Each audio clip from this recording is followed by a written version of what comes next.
Legal, vamos começar essa série essa noite. Identidade, sua nova realidade em Cristo. Quantos aí sabem que o céu nos vê de maneira diferente como o inferno nos vê? E eu e você precisamos da perspectiva do céu. A gente vem de um mundo onde o pecado nos domina, as coisas do mundo são a nossa direção e a gente entrega a nossa vida para Jesus. E aí quando a gente entrega a nossa vida para Jesus, tudo muda, a perspectiva muda, a nossa identidade muda. E eu quero com você, nessas semanas, a gente descobrir essa realidade em Cristo Jesus. Abre aí comigo no livro de Efésios, por favor. Efésios capítulo 1.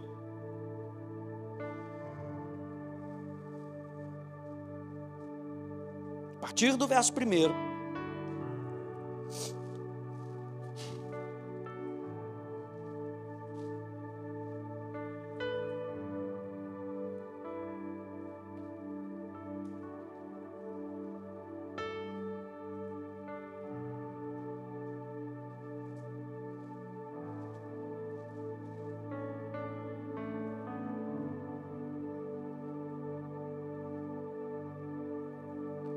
E diz lá, todo mundo achou? Quem achou, diga amém. Quem não achou, diga misericórdia. Aleluia, glória. Efésios, capítulo 1. Diz assim: Paulo, apóstolo de Cristo Jesus, pela vontade de Deus, aos santos, a quem? Aos santos que vivem em Éfeso e são fiéis em Cristo Jesus. Que a graça e a paz de Deus, o nosso Pai, do Senhor Jesus Cristo, estejam com vocês. Bendito seja o Deus e Pai do nosso Senhor Jesus Cristo, que nos abençoou com todas as bênçãos espirituais nas regiões celestiais em Cristo. Antes da fundação do mundo, Deus nos escolheu nele para sermos santos e irrepreensíveis diante dele. E em amor nos predestinou para ele, para sermos adotados como seus filhos, por meio de Jesus Cristo, segundo o propósito da sua vontade, para o louvor da glória da sua graça, que ele nos concedeu gratuitamente no amado. Nele nós temos a redenção pelo seu sangue, a remissão dos pecados, segundo a riqueza da sua graça, que Deus derramou como? Abundantemente sobre nós, em toda a sabedoria e entendimento. A gente vai falar nessa série sobre a nossa posição em Cristo Jesus, sobre estarmos em Cristo Jesus. E o que isso significa? E algo crucial para a gente como cristão, como fundamento para a vida cristã, é o crente ver o que foi realizado para ele em Cristo Jesus. A gente precisa entender o que foi feito.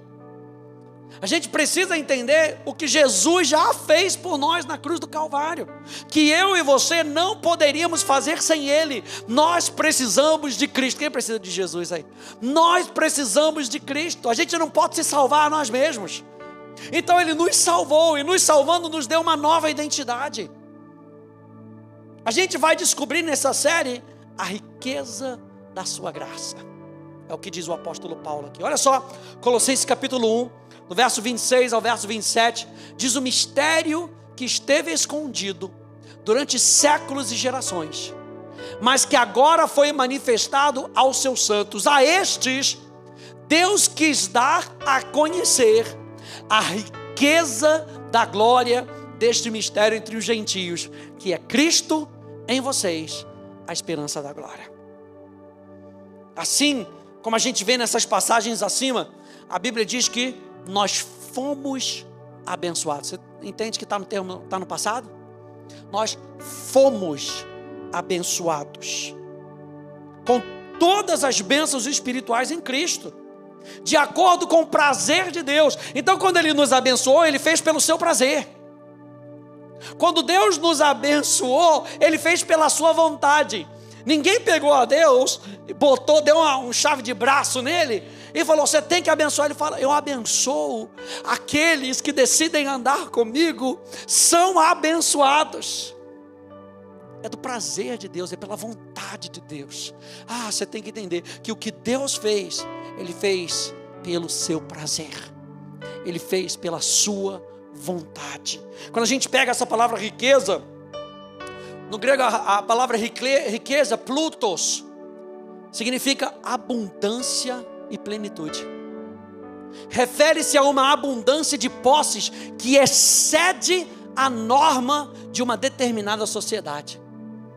Sabe aquele cara que você fala assim, o cara tem tanto dinheiro que ele não sabe mais com o que ele vai gastar. A diferença é que Deus, Ele não vai gastar consigo mesmo, Ele gasta conosco. A riqueza da graça de Deus não é para si, a riqueza da graça de Deus é para mim e para você. Olha só o que diz Esther capítulo 1. Então Assuero mostrou as riquezas da glória do seu reino e o esplendor da sua excelente grandeza, presta atenção, durante muitos dias. Assuero pega Esther e vai mostrar a riqueza do reino. Gente, demorou 180 dias. Você consegue entender isso? 6 meses para o rei Assuero mostrar a glória do seu reino. Agora você entende que a palavra riqueza tem a ver com abundância. O quanto Deus quer mostrar para mim e para você a riqueza da sua graça. E não vai demorar 180 dias não, gente. Vai demorar uma eternidade para que a gente possa entender tudo isso. Imagina o que Deus quer mostrar nas suas riquezas. Paulo está mostrando que o que Deus tem para nós, para nos revelar, é para chamar a nossa atenção pela vida inteira. Uma vez eu me lembro, fui na casa de uma pessoa na África do Sul, e a pessoa tinha muito dinheiro. Aí você entra na casa da pessoa, você fica até com medo de andar no solo, porque você não sabe se o solo é de ouro, não sabe o que é, se vai sujar, se vai quebrar alguma coisa. Aí você já entra naquele... Gente, mas era de ficar de boca aberta. Nossa, tudo era nossa. Uau. Quando você descobre a riqueza da graça pela palavra de Deus, é para você ler a Bíblia assim, uau, isso Ele fez por mim? Uau. Efésios capítulo 2, aproveita que você está aberto, aí só vou dar um toque. Capítulo 2, Ele nos deu vida quando vocês estavam mortos, nos seus delitos e nos seus pecados. Ele fez o quê? Ele deu vida. Essa palavra vida aqui não é vida natural, é vida sobrenatural. Sabe o que Ele fez? Ele nos acordou para uma nova realidade. Ele abriu os nossos olhos para uma nova esperança. Eu fico imaginando quando, por exemplo, você pega, eu já vi isso no Instagram, a primeira vez que o nenenzinho ouve a voz da sua mãe. Gente, isso deve ser lindo demais. Agora imagina a primeira vez que você percebeu de verdade Deus na sua vida, a riqueza da sua graça, onde você viu, eu saí de uma vida de pecado, eu deixei de ser pecador, a gente vai ver isso na semana que vem, eu deixei de ser pecador para ser justo em Cristo Jesus. Ele mudou a minha identidade, Ele me deu um novo destino, Ele me deu uma nova esperança. Gente, isso é para abalar os nossos fundamentos, é riqueza da graça, é para deixar a gente de boca aberta todos os dias. É por isso que eu falo que quando a gente entrega a nossa vida para Jesus, depois de um tempo, quando a gente fala de salvação, parece que os nossos olhos não brilham mais. É por isso que a primeira coisa que a gente vê em Apocalipse para a igreja de Éfeso é: eu vejo que vocês perderam o primeiro amor. O olhinho não brilhava mais com relação à salvação. Não, a gente tem que lembrar da onde a gente saiu e deixar o Espírito Santo nos lembrar para onde nós estamos indo. A possibilidade de uma vida com Deus, não mais como escravos do pecado, agora como filhos de Deus. Meu Deus, a riqueza da sua graça. Então, gente, as riquezas da graça de Deus são inesgotáveis, são ilimitadas e todo suficientes. Elas atendem a todas as nossas necessidades. Quero que você entenda isso em tudo que a gente vai ver nessa série. sobre as riquezas da graça de Deus, sobre a nossa nova identidade, a gente tem que saber que as riquezas da graça de Deus, o que Jesus fez na cruz do Calvário, atende a todas as nossas necessidades. As riquezas da graça de Deus incluem uma nova natureza. Você, quando aceita Jesus, entrega o seu coração para Jesus, você recebe uma nova natureza. Você recebe perdão gratuito e total de uma vida de pecado pregressa. É por isso que quando a gente se arrepende de uma vida de pecado. E a gente aceita Jesus como aquele que nos perdoa do nosso pecado. Essa semana no Instagram, eu estava zapeando lá no Instagram, e eu me deparei com aqueles videozinhos que tem áudio, falando assim: tem gente que é esquecido, tem gente que quer dar uma migué, e tem o Arnaldo. Acho que o nome era Arnaldo. Era assim, eu botei até aqui no meu nome. Uma atendente liga, vamos dizer que seja uma atendente da Claro. Aí liga: tudo bom, seu Rafael? Eu estou ligando da Claro para cobrar uma dívida. Aí o Rafael responde: deixa eu dizer uma coisa, esse aí era eu, mas eu já não sou mais essa pessoa não. Aliás, eu mudei de nome, de CPF, até de endereço. A atendente fica confusa e pergunta: então o senhor pode falar com ele? O homem responde: não, minha filha, eu não posso falar porque essa pessoa não existe mais. Era eu, mas eu não sou mais essa pessoa. Aí ele repete de novo: mudei de nome, de CPF e de endereço. A atendente então tenta conectar os pontos. Então o senhor Rafael, está devendo a Claro. Ele se posiciona novamente e diz: não, a senhora não entendeu. Eu não. Quem está devendo é o Rafael. O Rafael era eu, mas eu mudei de nome, de CPF e de endereço. E aliás, eu não tenho nem mais contato com essa pessoa. Aí desliga. Sabe por quê? Porque quando a gente nasce de novo, a gente tem velhos hábitos. A gente tem uma mentalidade que é uma mentalidade voltada para as coisas antigas, que a gente precisa renovar essa mentalidade. Eu acho interessante, eu tenho a mãe de um amigo meu, que toda vez que ela fala na vida passada dela, ela fala na terceira pessoa. Não, porque quando ela fazia aquilo, não, porque quando ela escolhia aquilo, tamanho entendimento de que ela entendia que ela era uma nova pessoa. E o Arnaldo aqui, o Rafael, quando vai pegar, o diabo muitas vezes quer ligar para cobrar uma dívida passada. Mas eu entendo, por Efésios, por Colossenses, que a minha dívida foi paga.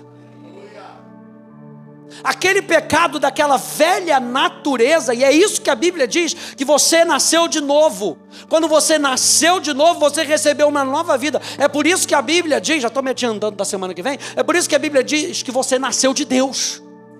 Gente, quem nasce de Deus não nasce pecador. Agora, para você pensar. Porque não faz sentido. Porque senão você está falando que Deus é a origem do pecado. Eu e você, gente, nascemos de Deus. Isso quer dizer que quando eu nasci de novo, o meu passado foi apagado. Eu fui perdoado em Cristo. Olha só, gente, é para riqueza da graça. É para você viver numa nova realidade. Aí quando o diabo vem cobrar a dívida, você pode virar para o diabo: esse aí era eu, já não é mais. Mudei de nome, CPF e endereço. Além do mais, sabe o que você faz? Você batiza. E no batismo, sabe o que você faz? Você sepulta o velho eu.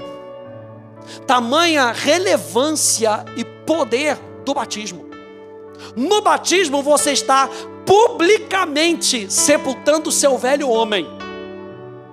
No batismo você publicamente diz: eu estou deixando esse nome, esse CPF e esse endereço para trás. Quando o inferno vem contra você, você pode dizer para ele: #me erra, porque já não sou eu mais.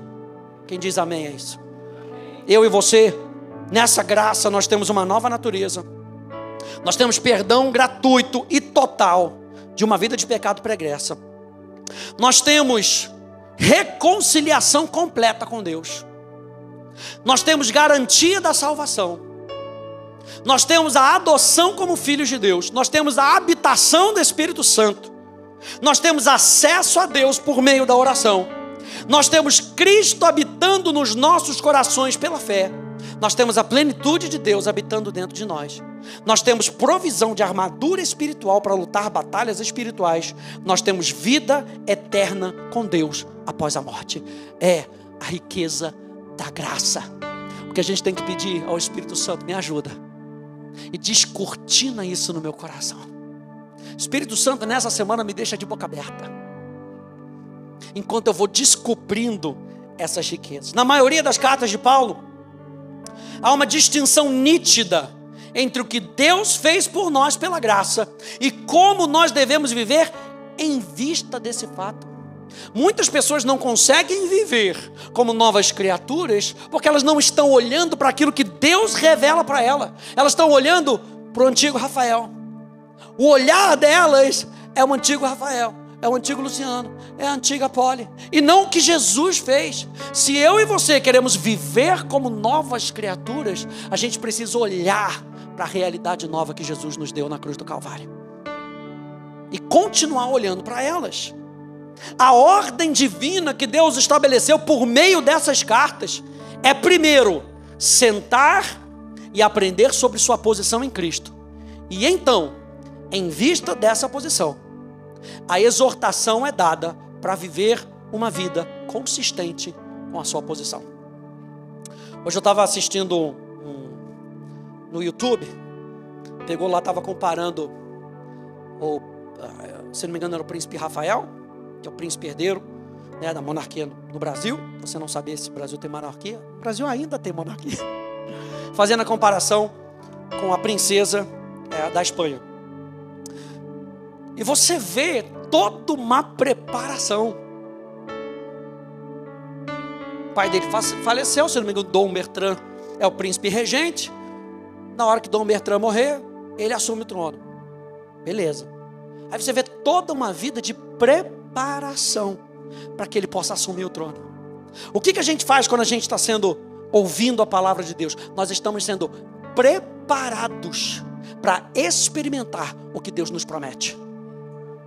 Gente, vem para cá com seu coração aberto, porque o que nós queremos fazer é te ajudar a você experimentar o reino de Deus, experimentar as coisas do céu, experimentar o que Deus tem para mim e para você. Ou seja, em outras palavras, a vida cristã está se tornando, na sua experiência, o que você já é na sua posição em Cristo.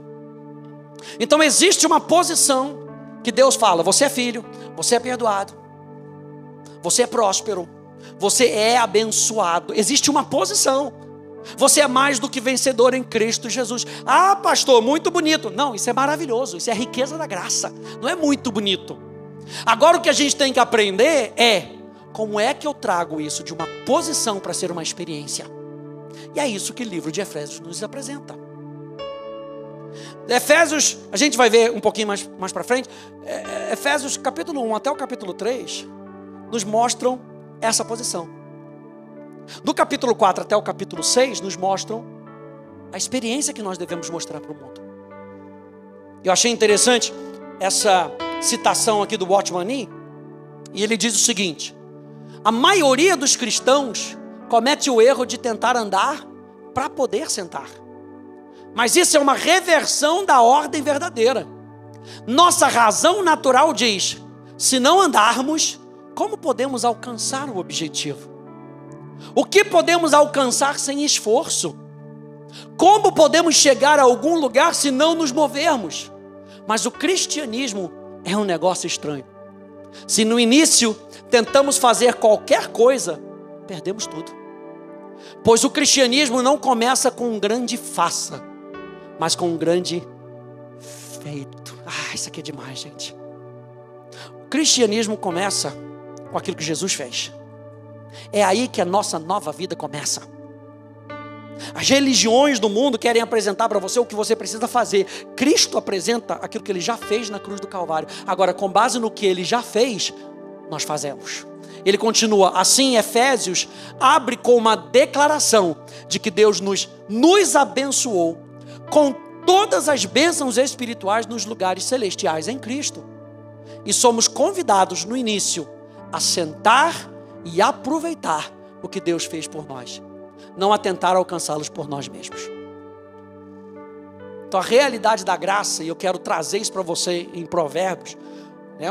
em Efésios, lembra que Efésios, capítulo 1 ao capítulo 3, vai nos mostrar o que nós já temos em Cristo Jesus. Do capítulo 4 ao capítulo 6, como nós devemos viver.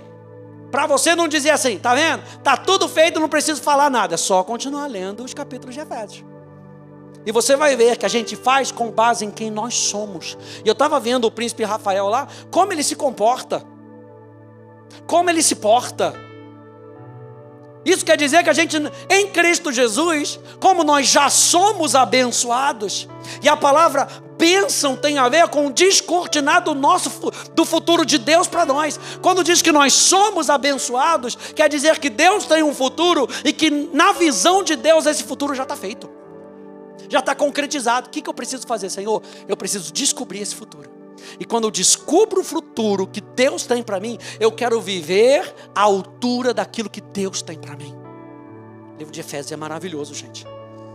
Então, 5 coisas, rapidinho, para que você entenda sobre essa riqueza da graça. A primeira coisa que a gente vai aprender, que precisa ficar marcado no nosso coração, é que essas posições são fatos. Tudo isso que nós falamos, você é perdoado, você tem uma nova identidade, você é uma nova criatura, você é mais do que vencedor, você é curado, você é próspero, é um fato no reino celestial. É uma realidade no reino celestial. Essas posições são fatos, são realidades da nova vida, a partir dos quais experiências preciosas podem crescer. Ou seja, eu posso experimentar paz e alegria por conta de quem eu sou em Cristo Jesus. Eu posso experimentar saúde do céu em Cristo Jesus. Eu posso experimentar ser uma pessoa guiada pelo Espírito. Sabe por quê? Porque eu nasci de Deus. O meu espírito é vivo para Deus. Tanto que Paulo ainda fala, olha, vocês se considerem vivos para Deus. De tanto que ele fala, vocês estão vivos em Cristo Jesus. Ele fala, se considerem vivos. Pensem em vocês como pessoas vivas para Deus. Pensem em vocês com base nessa realidade. E também se considerem mortos para o pecado. Porque é isso que está acontecendo com a gente. Eu e você, na nossa consideração, na nossa mente, a gente precisa constantemente pensar, eu estou vivo para Deus. Eu vivo para Deus. Eu existo para a honra e para a glória dEle. Primeira coisa então, é que essas posições que nós vamos lidar nessa série são fatos e realidades já estabelecidas no céu. A segunda coisa é que essas posições que nós vamos ver, elas não são progressivas. O que eu quero dizer com isso? Que quando eu falo que você é um filho de Deus, eu não estou falando que você vai ser mais filho se você vem mais para a igreja. Quantos aí, se você vai na casa da sua mãe, você se sente mais filho? Você é filho. Você não é menos filho, mais filho. Você é filho. Essas realidades em Cristo Jesus que nós vamos tratar, elas não são progressivas. Elas são tão perfeitas e completas no instante em que são possuídas, quanto sempre serão nas eras que virão. Se é filho hoje, e você permanecer em Cristo Jesus, você vai continuar sendo filho. Você é justo hoje, você vai continuar sendo justo. Você é santo hoje, você vai continuar sendo santo. É uma realidade, gente, é uma realidade do céu. Eu coloquei aqui, você não é mais filho porque cresce. E uma pessoa idosa não é mais filho do que um bebê que nasce. É filho. Você entende essa sua realidade? Você é filho de Deus. Se você entregou sua vida para Jesus, se você entregou, porque a Bíblia diz que nós precisamos crer, e todo aquele que crê se torna um filho de Deus. Então, onde é que a gente se torna filho de Deus? No momento que a gente entrega a nossa vida para Jesus e diz, Senhor, você vai ser Senhor da minha vida, cancela o meu passado, eu me arrependo daquela vida de pecado, cumpre a tua promessa no meu coração hoje. Hoje eu me torno um filho de Deus pela fé. Pum, é instantâneo. É instantâneo. Número 3. Essas posições, essas realidades, não estão de forma alguma relacionadas ao mérito humano. Todas essas realidades, eu sou filho, eu sou santo, eu sou justo, eu sou abençoado, eu sou curado, não tem a ver com o seu mérito. Não tem a ver com o tempo de igreja que eu tenho e se Jesus gosta mais de mim ou menos de mim. Tem a ver com aquilo que Ele fez na cruz do Calvário. Olha a riqueza da graça. Blowing my mind, aleluia. É para deixar a gente de boca aberta mesmo. É para dizer que eu não poderia ter feito nada por isso. Mas Jesus, pelo seu amor, Ele fala, eu estou abrindo uma possibilidade. O que antes não tinha possibilidade por causa do pecado, e a Bíblia fala que o pecado era uma barreira entre o homem e Deus. Era muito difícil do homem querer se chegar a Deus. Sabe o que Ele faz? Jesus Cristo pega o nosso pecado e abre uma porta de possibilidade. E aí foi o que a Polly leu. Quem quiser venha, a porta está aberta. Se você quiser, venha, a possibilidade está aberta. Não é pelo seu mérito. A Bíblia fala que o cristão é aceito no amado, em Cristo Jesus. Número 4. A consciência e a aplicação pessoal dessas posições podem variar com a caminhada diária do crente, mas não mudam o fato do que Jesus fez na cruz do Calvário por nós. O que isso quer dizer? Tem pessoas que têm mais consciência disso. Tem pessoas que crescem na consciência mais do que a outra. Mas isso a gente não pode ignorar. E não muda o fato de que Jesus fez isso para todas as pessoas. Você veio lá que João capítulo 3, no verso 16, diz que Jesus morreu por todos. Mas nem todos o aceitam. Mas Jesus morreu por todos. Agora, se eu aceito Jesus, e se eu nasço de novo, eu preciso crescer na consciência de quem eu sou em Cristo Jesus. Sabe por quê? Porque senão, o mundo vai me dar uma identidade. É ou não é? E hoje em voga é você ter uma identidade. Aí outro dia eu estava vendo lá, não sei se era no Instagram ou no Facebook. Não, no Facebook não, que eu nem abro o Facebook. No YouTube. O rapaz foi parado na Blitz lá nos Estados Unidos, parou. Sua identidade, por favor. Eu não tenho. Por quê? Porque eu sou um gato. Já viu essa? Eu não tenho porque sou o gato. Não, eu sou o gato? Para resumir a história, por que o gato está dirigindo? O gato não pode dirigir? Aí ele falou, aqui no estado papapá, gato não tem permissão. Na realidade, então, nós vamos fazer o seguinte, eu vou te levar ali pro canil, miauil, pro gatil, e você vai ter que ser vacinado, coisa e tal, e o seu dono, porque ele falou, esse aqui é o meu dono, e o seu dono ainda vai receber uma multa por deixar o gato dirigir. Hoje, o pessoal está escolhendo identidade. Gente, a gente tem que entender que a identidade a gente não escolhe, a gente recebe. Presta atenção, até quando nós estivermos num novo céu e nova terra, a gente vai receber um novo nome. Como nós temos um Senhor sobre a nossa vida, eu fico com o que Ele me dá. E o que Ele me dá? Riqueza da sua graça. É olhar para Ele e falar assim, Jesus, o que você tem para mim? Riqueza da graça. Eu sou curado, eu sou perdoado, eu sou filho. Mas o mundo está dizendo que você não é filho, mas eu sou filho. Então continua ouvindo aquilo que Deus tem para mim e para você. Nós vamos ficar com aquilo que Deus tem a dizer. Há pessoas que experimentam mais e crescem mais porque se alinham mais com a palavra. É o que nós chamamos de processo de santificação. O que é o processo de santificação? Deus diz que eu sou santo. Você leu aqui Efésios?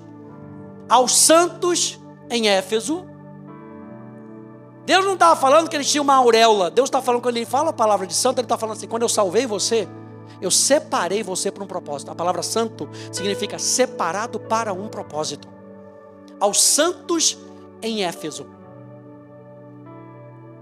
O processo de santificação, sabe o que é?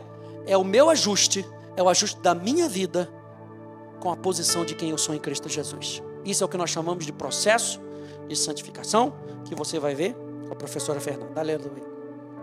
Na Atos. Esse processo não é para uma pessoa se tornar santo.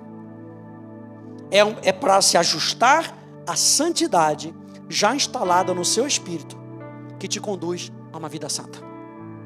E a vida santa é o propósito dele. A vida santa é o que ele tem para nós. A vida santa é o que ele escolheu para nós. É por isso que a nossa série de renúncia é tão importante a gente entender que aquele que perder a sua vida, achará. E aquele que quiser achar a sua vida, ou seja, aquele que quiser escolher o que quiser, vai perder a sua vida. É claro, como Jesus diz. Eu tenho um motozinho que eu coloco na minha vida. A gente sempre diz que independência ou morte, né? É o que a gente fala no Brasil, independência ou morte. A Bíblia traria de maneira diferente. A Bíblia traria independência é morte. Porque no momento que Adão quis se tornar independente de Deus, ele morreu espiritualmente. Foi quebrado o relacionamento com ele. Então Jesus vem. E o que ele faz? Ele nos reconcilia com Deus. Para que eu e você possamos viver numa nova realidade. Número 5. Essas posições são conhecidas somente por meio da revelação divina. É por isso que aquela mulher, aquela atendente da Claro, não conseguia pegar. É por isso que você vai conversar com alguma pessoa, às vezes ela não vai entender. Porque não é com a cabeça, é com o coração. É como nós nos vemos em Cristo Jesus. Isso tem que ser tão forte na nossa vida, ao ponto de você dizer para a pessoa: aquele já não é mais, aquele eu já não sou mais. Não, mas aquele era assim, eu sei, aquele era, eu já não sou mais. Como filho de Deus, eu tenho um novo poder vivendo dentro de mim, que me ajuda a experimentar as realidades do céu. Essas riquezas eternas da graça são experimentadas apenas pela fé. Essa última citação aqui do Watchman Nee diz assim: a nossa vida cristã começa com a descoberta do que Deus providenciou. Aliás, na Atos, você aprende duas coisas que são essenciais na vida do crente. Número 1, conhecer quem Deus é. A aula da Poli. Conhecer quem Deus é a primeira coisa. Porque quando você conhece quem Deus é, você não foge dele. Você corre para ele. Você lembra quando o pecado entrou em Adão? O que Adão fez? Primeira coisa, fugiu. Porque o pecado cria uma barreira. Meu Deus. Dizer que a pessoa em Cristo é um pecador, está dizendo que ainda tem uma barreira entre ela e Deus. E a Bíblia fala que essa barreira foi quebrada. Que eu e você temos livre acesso à presença de Deus. A primeira coisa que a gente precisa descobrir é quem nós somos. É quem Deus é. Porque você vê que Deus, ele procurou Adão, ele procurava Adão. E quando você vê o Adão pecador, que primeiro Adão era filho, cheio da glória de Deus. Ele não se sentia nem pelado. Ele não tinha problema. Porque a glória de Deus encobriu os seus olhos. A realidade que ele tinha não era a realidade do pecado. E aí, de repente vem o pecado e conta para Adão uma outra história. Qual foi a resposta de Adão para Deus? Porque eu tive medo e me escondi. Aí vai lá, pega uma folha de parreira, tenta fazer da sua maneira. Olha só o homem, desde que pecou, é a mesma história. O homem tenta fazer da sua maneira. Como eu sinto, então eu vou botar para tentar me esconder. E Deus fala assim: mas não é como você sente, não é como você quer. Deixa eu providenciar para você algo que é muito melhor. Aí você vê em Gênesis, o primeiro sacrifício na Bíblia. Um animal teve que morrer para que a nudez de Adão fosse coberta, já mostrando para Jesus que alguém tinha que morrer para que você se tornasse filho de Deus. Meu Deus.